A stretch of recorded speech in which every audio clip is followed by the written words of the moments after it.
Quand mon fils est rentré de l'école et a sonné, mon mari m'a attrapé le bras. N'ouvre pas la porte.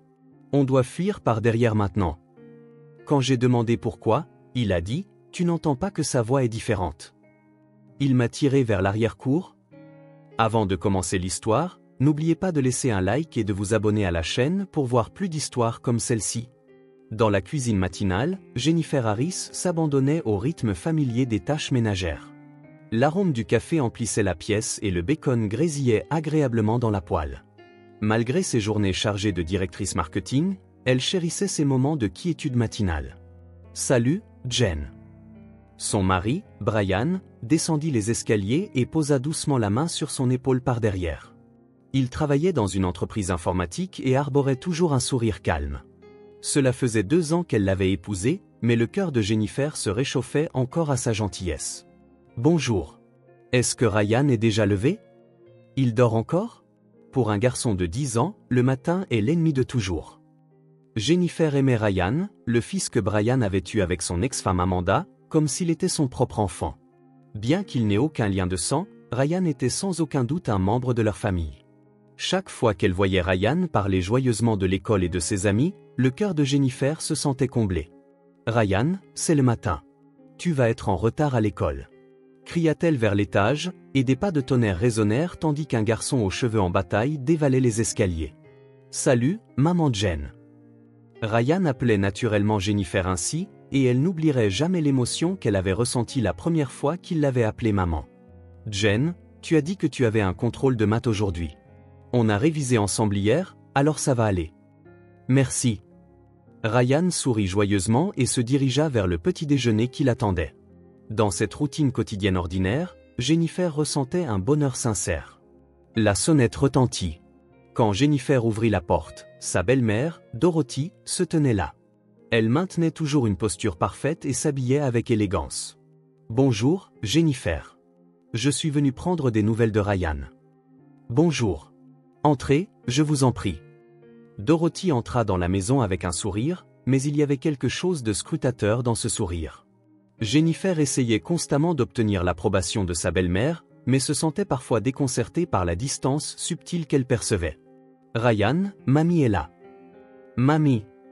Ryan accourut joyeusement et embrassa la joue de Dorothy. « As-tu bien fait tes devoirs hier? »« Oui, je les fait avec maman Jen. » L'expression de Dorothy s'assombrit un instant. « Je vois. Mais mamie est une ancienne enseignante, je peux donc lui apporter un soutien plus approprié. Je t'aiderai la prochaine fois. » Jennifer garda son sourire en répondant « Merci. Mais ce n'est pas la peine.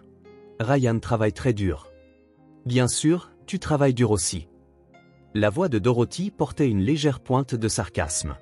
Mais tout de même, quelqu'un qui a des liens de sang peut mieux comprendre les vrais sentiments d'un enfant. Ces mots alourdirent un peu le cœur de Jennifer. Cependant, elle ne changea pas d'expression et proposa un café. « Voulez-vous un café? » « J'en prendrai bien un, mais ne le faites pas trop fort. Cela pourrait affecter Ryan. » Dorothy faisait des commentaires qui laissaient entendre, d'une manière ou d'une autre, que Jennifer n'était pas la vraie mère. Elle était gentille en apparence, mais Jennifer sentait les émotions complexes qui se cachaient dessous. Brian interprétait le comportement de sa mère comme de l'amour pour son petit-fils et ne comprenait souvent pas le malaise subtil de Jennifer. Pour lui, sa mère était simplement une grand-mère aimante qui adorait son petit-fils. Pouvez-vous imaginer gagner 10 000 $ par mois juste avec YouTube, et tout ça depuis chez vous? C'est exactement ce que j'ai fait avec Eddie Stories. Sans visage, sans voix. Consultez le lien dans la description si vous êtes curieux. Ryan, tu es prêt pour l'école? Ouais, répondit Ryan avec énergie en enfilant son sac à dos. Jennifer l'embrassa légèrement sur la joue et lui dit au revoir, fais attention et passe une bonne journée. Jennifer, appela Dorothy. Je n'ai rien contre toi, absolument pas. Mais quand je pense à ce qui est le mieux pour Ryan, je crois que l'avis des membres de la famille par le sang est important aussi. Bien sûr, répondit Jennifer à voix basse. Je pense aussi à ce qui est le mieux pour Ryan. Oui, mais il y a des choses que tu ne peux peut-être pas comprendre. La compréhension instinctive d'une mère vient des liens du sang. Les paroles de Dorothy contenaient toujours des pics subtils. Jennifer voulait sincèrement construire une bonne relation avec sa belle-mère, mais se trouvait parfois déconcertée par cette distance. Pourtant, Elle était déterminée à ne pas abandonner et à construire des liens familiaux. Même s'ils ne partageaient pas le même sang, son amour était sincère. Jennifer croyait secrètement que le jour viendrait où elle serait acceptée comme un véritable membre de cette famille, aimant Ryan. C'est il y a 3 semaines que Jennifer a senti pour la première fois que quelque chose n'allait pas. Le matin de la journée sportive à l'école de Ryan, Dorothy est apparue soudainement et a déclaré « Je viens aussi ». Bien sûr, il n'y avait rien de mal à ce qu'une grand-mère participe, mais le problème fut son comportement par la suite. « Ryan, assieds-toi à côté de mamie ». Dorothy installa Ryan à côté d'elle dans les gradins et secoua la tête en voyant le déjeuner que Jennifer avait préparé. Ceci manque d'équilibre nutritionnel. Les enfants en pleine croissance ont besoin de plus de protéines. Quand j'enseignais, je conseillais toujours les mères à ce sujet. Jennifer garda son sourire en répondant « Merci. Je ferai plus attention la prochaine fois. Tu travailles dur, mais tu manques d'expérience. J'ai élevé 3 enfants et enseigné à des centaines d'élèves. Laisse-moi m'occuper des affaires d'enfants. » Les paroles de Dorothy, sous leur bienveillance apparente, remettaient en question ses capacités de mère. Pendant la journée sportive, lorsque Ryan arriva 2e à la course à pied, juste au moment où Jennifer allait dire « C'était super », Dorothy se leva et cria fort « Ryan, c'était merveilleux. Tu as d'excellentes capacités athlétiques, dignes du petit-fils de ta grand-mère. » Puis, quand Ryan revint, Dorothy le serra dans ses bras et continua « La lignée des Harris est excellente. Ton père et ton grand-père étaient tous doués en sport aussi. Bon sang ne saurait mentir. » Jennifer se sentit partagée. Certes, Ryan avait fait de son mieux et il était naturel de le féliciter. Mais en insistant sur la lignée, c'était comme si son succès n'avait rien à voir avec elle. Après cela, le comportement de Dorothy s'intensifia progressivement. Elle commença à apparaître chaque fois qu'il était temps d'aider Ryan à faire ses devoirs. « Jennifer, tu n'enseignes pas les mathématiques correctement. Cette méthode va embrouiller l'enfant. » Mais Ryan semble comprendre de cette façon. Ce n'est qu'une compréhension superficielle. Il n'a pas atteint une véritable compréhension. D'après mon expérience d'enseignante, cette méthode est plus efficace. Dorothy imposa unilatéralement ses méthodes d'enseignement et invalida celles de Jennifer. Ryan était confus mais n'eut d'autre choix que d'écouter sa grand-mère. « Mamie, je comprenais la façon d'enseigner de maman Jen. Mais Ryan, la méthode de mamie est bien meilleure. En tant que ta vraie famille, je te comprends mieux que quiconque. » Jennifer eut le souffle coupé. Les mots « vraie famille » sonnaient comme s'ils l'excluaient. Plus troublant encore, Dorothy commença à participer activement aux événements scolaires de Ryan. Elle se présentait à chaque réunion parents-professeurs et parlait à son enseignant comme si elle était la tutrice principale. « Madame, je suis la grand-mère de Ryan. En tant que sa vraie grand-mère, je me sens responsable de l'éducation de mon petit-fils. J'aimerais aussi assister à la discussion. » Quand Jennifer essaya de se joindre à la conversation, Dorothy sourit et répondit « Bien sûr, Jennifer. Mais comme j'ai des liens de sang et que je peux mieux comprendre la vraie nature de Ryan, je devrais mener cette conversation. » L'enseignant parut confus, mais fut dépassé par la présence de la femme plus âgée et finit par parler principalement avec Dorothy. Jennifer n'était plus qu'une auditrice silencieuse. De retour à la maison, Jennifer parla de la situation à son mari, Brian. « Brian, je suis un peu préoccupé par le comportement de Dorothy ces derniers temps. Elle n'écoute souvent pas mon avis concernant Ryan. Maman adore son petit-fils. En plus, elle était enseignante, c'est donc une professionnelle en matière d'éducation. Elle est peut-être un peu envahissante, mais je ne pense pas qu'elle ait de mauvaises intentions. Mais je suis aussi la mère de Ryan.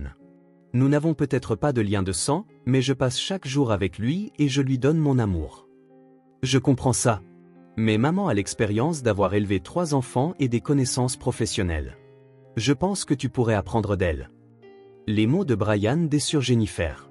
Il ne voyait le comportement de sa mère que comme de l'amour pour son petit-fils et ne comprenait ni sa position ni ses sentiments. La situation empira.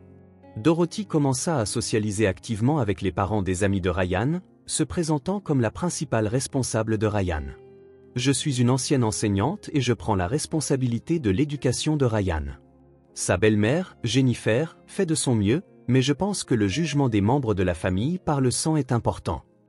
La mère d'un ami de Ryan qui entendit ces mots regarda Jennifer différemment, comme si elle n'était qu'une sorte d'assistante. « Maman Jen, pourquoi es-tu si triste ces derniers temps ?» demanda un soir Ryan, inquiet. « Ça va, Ryan ? Juste un peu fatigué.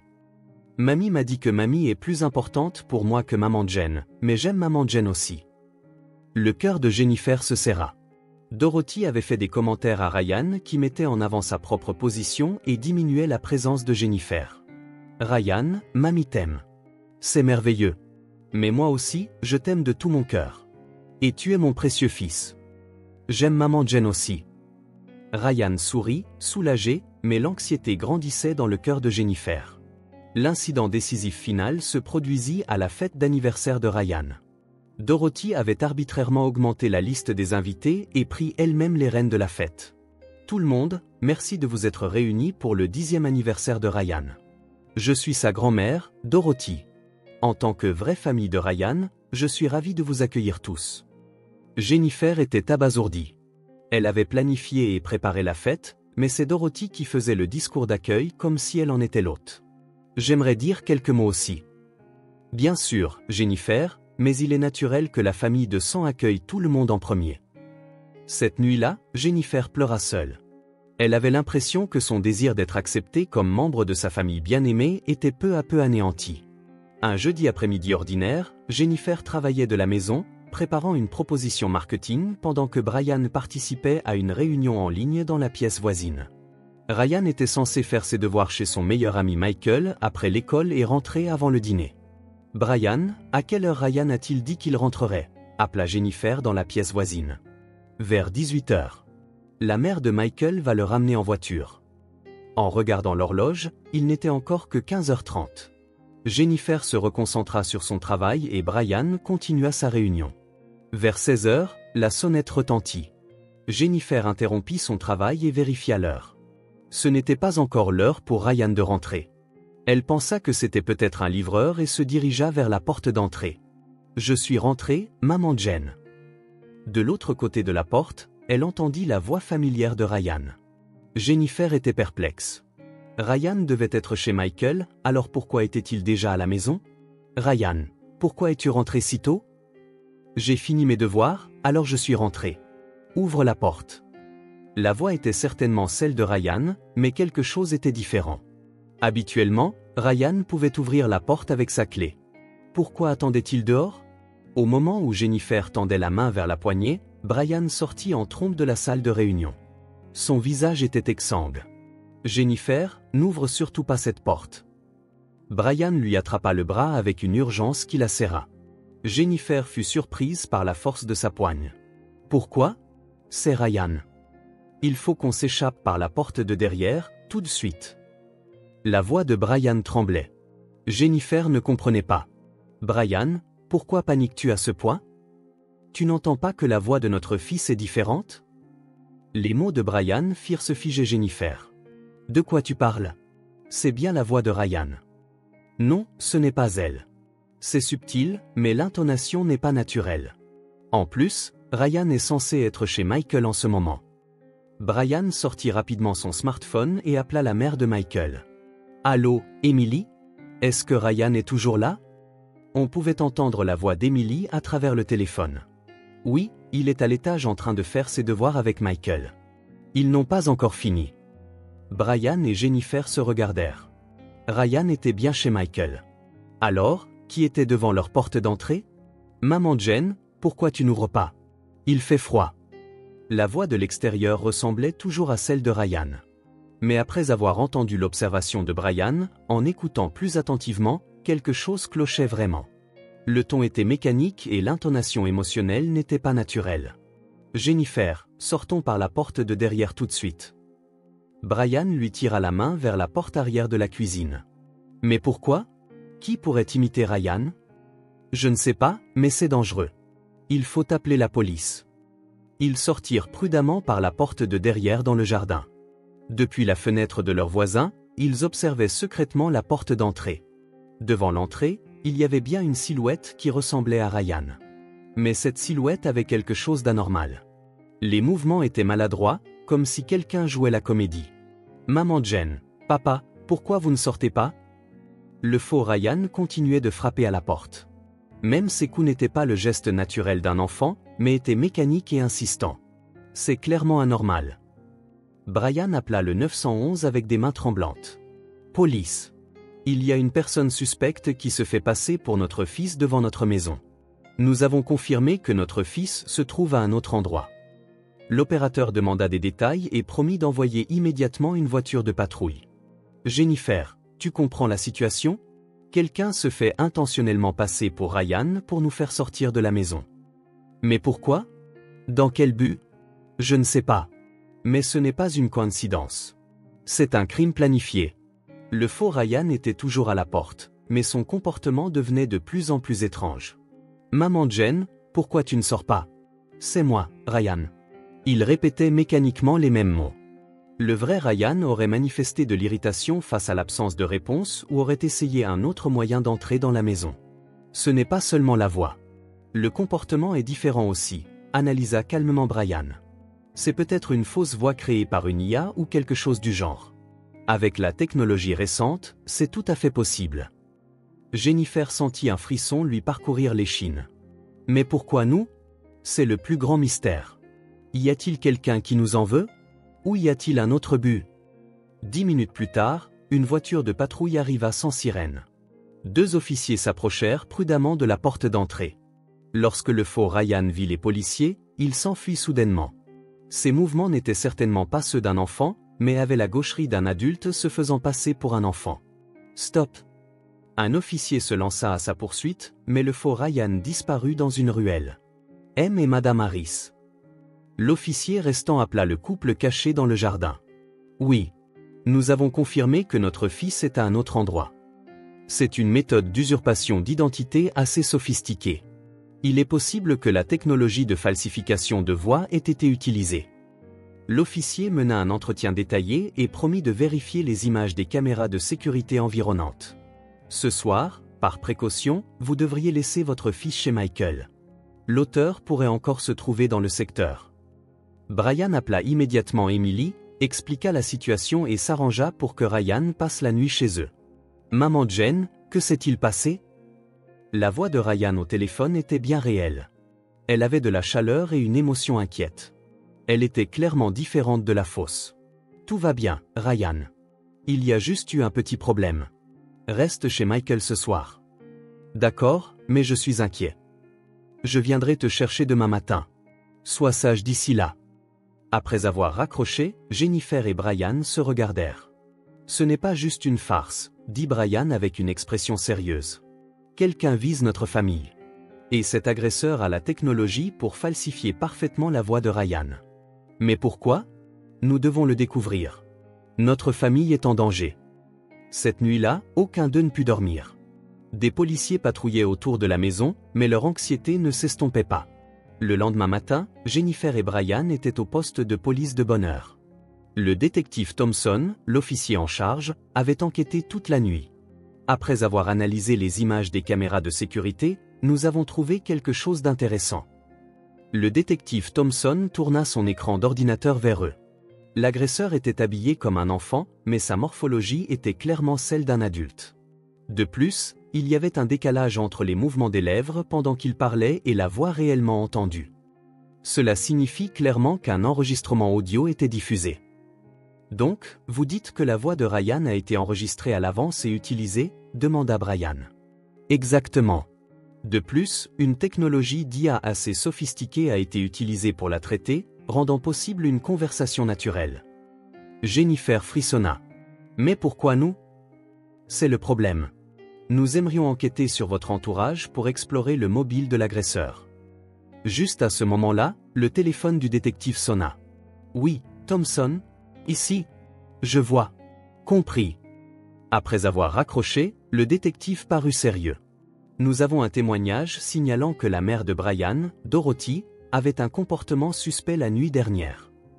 Ma mère? Brian fut surpris. Un voisin a vu Dorothy rôder autour de votre maison tard dans la nuit avec une sorte d'appareil. Jennifer et Brian se regardèrent, mais Brian dit « Ma mère ne ferait jamais une chose pareille. » Nous aimerions lui parler, juste pour en être sûrs. 1 heure plus tard, Dorothy fut convoquée au poste de police. Elle s'assit dans la salle d'interrogatoire, l'air confuse. « Dorothy, pouvez-vous nous dire ce que vous faisiez près de la maison de votre fils la nuit dernière? » Je ne faisais rien. J'étais à la maison, passant une soirée tranquille. Cependant, l'attitude de Dorothy montrait une agitation évidente. Alors, veuillez regarder ceci. Le détective diffusa les images de la caméra de sécurité. On y voyait Dorothy se promener tard dans la nuit avec ce qui semblait être du matériel d'enregistrement. C'est faux. J'ai été trompé. Dorothy se mit soudain à pleurer. Amanda m'a contacté. Elle a dit qu'en tant que vraie mère de Ryan, elle voulait enregistrer la voix de son fils. Amanda. Le visage de Brian devint blême. Oui, Amanda Wilson, votre ex-femme. Elle m'a contacté pour la première fois il y a 3 mois. Dorothy continua d'une voix tremblante, elle a dit, la vraie famille de Ryan, c'est nous. Jennifer n'est qu'une étrangère après tout. Et elle a dit que j'étais la seule personne qui comprenait ses sentiments. Mère, pourquoi ne m'as-tu rien dit? Amanda a dit que c'était une affaire de famille et m'a demandé de garder le secret vis-à-vis de Brian. Elle a dit qu'elle voulait enregistrer la voix de Ryan pour prouver qu'il voulait vraiment revenir vers nous. Jennifer était horrifiée. Dorothy avait donc coopéré sans le savoir au plan d'Amanda. Elle comprenait mes sentiments. Elle disait qu'il était impossible pour quelqu'un sans lien de sang de comprendre les vrais liens familiaux. Les mots de Dorothy blessèrent profondément Jennifer. Mais je n'étais pas au courant pour la nuit dernière. Je n'avais aucune idée qu'Amanda utiliserait la voix enregistrée pour faire quelque chose d'aussi horrible. Le détective passa immédiatement à l'action. Nous allons confirmer l'adresse d'Amanda Wilson et demander un mandat d'arrêt. 2 heures plus tard, Amanda était arrêtée dans son appartement. Dans la salle d'interrogatoire, elle était étonnamment calme. J'essayais juste de récupérer mon fils. L'ingénieure indépendante de 36 ans avait utilisé ses connaissances techniques avancées pour exécuter ce plan. J'ai utilisé la technologie de synthèse vocale par IA pour recréer parfaitement la voix de Ryan. En utilisant les données audio que Dorothy a aidé à enregistrer, j'ai rendu possible la prononciation naturelle de n'importe quelle phrase. Quel était votre but? Éliminer Jennifer de la famille. Si elle disparaissait, Ryan reviendrait à sa vraie famille. Les yeux d'Amanda brillaient d'une lueur folle. Le plan d'hier soir était d'utiliser le faux Ryan pour les faire sortir de la maison, puis de kidnapper le vrai Ryan. J'avais l'intention de prouver que Jennifer n'était pas une mère convenable. Pensiez-vous que Ryan serait heureux avec de telles actions? Les liens de sang sont la preuve de la famille. Une étrangère comme Jennifer ne pourrait jamais comprendre le véritable amour. Juste à ce moment-là, la porte s'ouvrit et Brian et Jennifer entrèrent.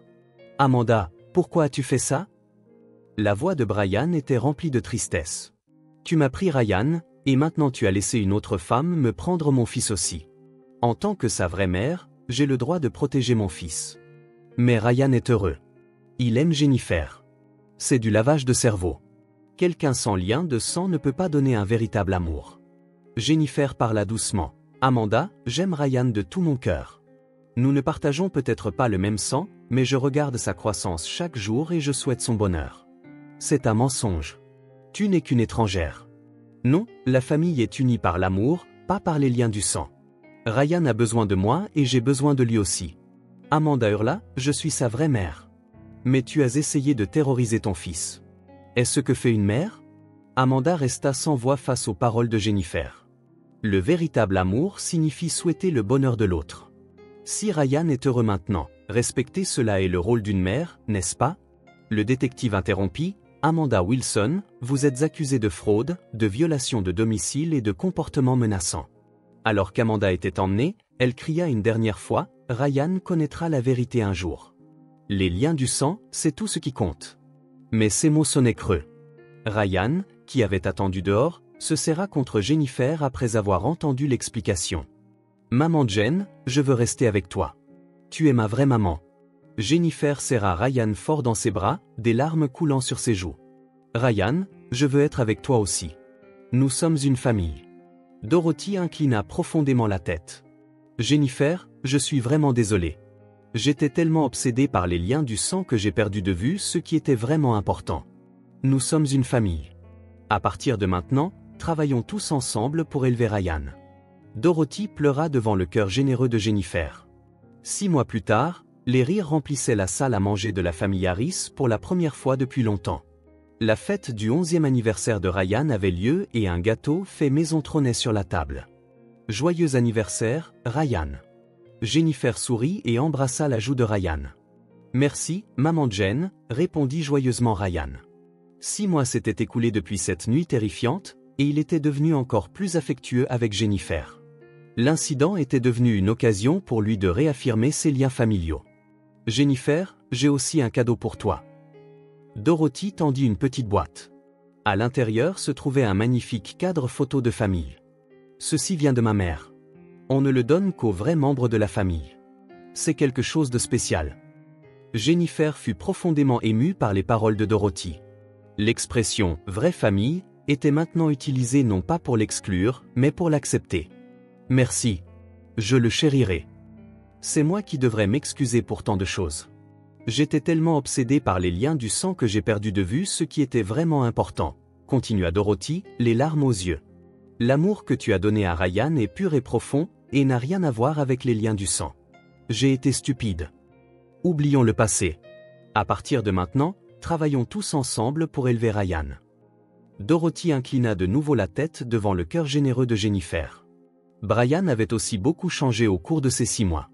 Il avait profondément réfléchi au fait d'avoir simplement interprété le comportement de sa mère comme de l'amour pour son petit-fils et avait commencé à comprendre les sentiments de Jennifer. Jen, je suis si heureux que tu sois entrée dans notre famille. Tu es exactement ce dont cette famille avait besoin. Merci, Brian. Lors du procès, Amanda reçut une peine de 2 ans de prison pour fraude, violation de domicile et comportement menaçant. Cependant, elle obtint une peine de 3 ans avec sursis à condition de suivre un traitement psychologique. De plus, les visites avec Ryan lui furent complètement interdites et son utilisation abusive de la technologie de l'IA détruisit complètement sa crédibilité dans son secteur. « Comment va Amanda » demanda un jour Ryan. Elle réfléchit à ses actions et suit un traitement maintenant. « Je suis sûr qu'un jour, elle pourra vraiment souhaiter ton bonheur », répondit doucement Jennifer. Elle gardait espoir, pas de haine. Je ne déteste pas Amanda non plus. Mais ma vraie famille, c'est papa, maman Jen et mamie. Les 3 adultes pleurèrent aux mots de Ryan. Après l'incident, Dorothy commença à présenter Jennifer aux voisins comme « la merveilleuse épouse de mon fils ». Elle n'utilisait plus de mots comme « belle-mère » comme avant, mais l'appelait fièrement « la mère de Ryan ». Jennifer est la mère la plus dévouée et la plus aimante que j'ai jamais vue. Il n'y avait aucun mensonge dans les paroles de Dorothy. La nuit, après que Ryan se soit endormi, Jennifer réfléchissait parfois seule au sens d'aimer un enfant sans lien de sang et à ce que signifie vraiment la famille. L'amour au quotidien compte plus que les liens du sang comme preuve de la famille. Brian s'assit à côté d'elle et passa doucement son bras autour de ses épaules. « C'est ce que tu nous as appris. Maman, Ryan et moi, nous avons tous appris de toi ce qu'est le véritable amour familial. J'ai aussi tellement appris de cette famille. Les liens du sang n'ont pas d'importance en amour. Ce sont les petites accumulations quotidiennes qui créent de vrais liens. » Dehors, le vent printanier dispersait les pétales de cerisier comme pour annoncer le début d'une nouvelle saison. La famille Harris avait entamé un nouveau voyage en tant que véritable famille transcendant les liens du sang. En tant que famille au vrai sens du terme, unie par l'amour et la confiance. « Bonne nuit, maman Jen », entendions de la voix de Ryan depuis l'étage. « Bonne nuit, Ryan. Je t'aime. » Jennifer sourit en répondant. Il n'y avait aucune fausseté dans ces mots. La famille se construisait sur l'amour, pas sur les liens du sang. Ils l'avaient appris par leur propre expérience.